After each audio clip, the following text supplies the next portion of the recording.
Doctor Jayaraj പെട്ടെന്ന്. Sir, ഏതായാലും കേരള വിദേശ പഠന കൺസൾട്ടൻസികളുടെ നിയന്ത്രണവുമായി ബന്ധപ്പെട്ട് നിയമനിർമ്മാണത്തിൽ തയ്യാറാകുന്നു എന്നുള്ളത് ഗവൺമെൻറ്റിനെ പ്രത്യേകമായിട്ട് അഭിനന്ദിക്കുന്നു. ഇന്ന് എൻ്റെ സ്വകാര്യ ബില്ല് സഭയിൽ ഇതുമായി ബന്ധപ്പെട്ട് അവതരിപ്പിക്കാനുള്ള അനുവാദം എനിക്ക് ലഭിച്ചിട്ടുണ്ട്. എൻ്റെ ചോദ്യം യഥാർത്ഥത്തിൽ ഇതുമായി ബന്ധപ്പെട്ട ഒട്ടേറെ പഠനങ്ങൾ ഇന്ത്യയിൽ നടന്നിട്ടുണ്ട്. അതിനകത്തൊരു study of the role of consultancy in overseas education എന്ന് പറയുന്ന ഒരു പഠനത്തിനകത്ത് പറയുന്ന പ്രധാനപ്പെട്ട ചോദ്യത്തിലേക്ക് വാ. കൺസൾട്ടൻസികൾക്ക് വളരെ സ്മൂത്തായിട്ട് അവരുടെ പ്രൊസീജർ ചെയ്യാനുള്ള സംവിധാനങ്ങൾ, അതുകൊണ്ടാണ് ആളുകൾ അതിലേക്ക് പോകുന്നത്. പക്ഷേ ഗവൺമെൻറ് സംവിധാനങ്ങൾക്കകത്ത് യഥാർത്ഥത്തിൽ ഒരുപാട് ടൈം എടുക്കുന്നുണ്ട്.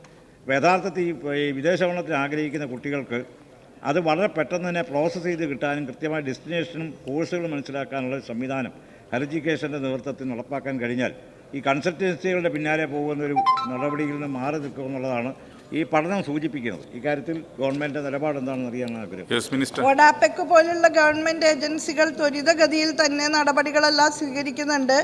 പരമാവധി വിദ്യാർത്ഥികളെ അത്തരം ഗവൺമെൻറ്റിൻ്റെ ആഭിമുഖ്യത്തിലുള്ള വിശ്വാസയോഗ്യമായിട്ടുള്ള ഏജൻസികളിലേക്ക് എത്തിക്കുക എന്നുള്ളതാണ് ജനപ്രതിനിധികൾ എന്ന നിലയിൽ നമ്മളൊക്കെ ചെയ്യേണ്ടത്. ഞാൻ നേരത്തെ പറഞ്ഞ പോലെ നിർദ്ദിഷ്ട ബില്ല് അതിൻ്റെ അന്തിമഘട്ടത്തിലാണ്. നിയമവകുപ്പ് പരിശോധിച്ചതിന് ശേഷം ക്വാറി എഴുതി തിരിച്ചു തരികയും അതിന് മറുപടി എഴുതി തിരിച്ച് ലോ ഡിപ്പാർട്ട്മെൻറ്റിനെ ഏൽപ്പിക്കുകയും ചെയ്തിട്ടുണ്ട്. തീർച്ചയായും അത് ഏറ്റവും പെട്ടെന്ന് സഭയിൽ അവതരിപ്പിക്കാൻ കഴിയുമെന്നാണ് പ്രതീക്ഷിക്കുന്നത്.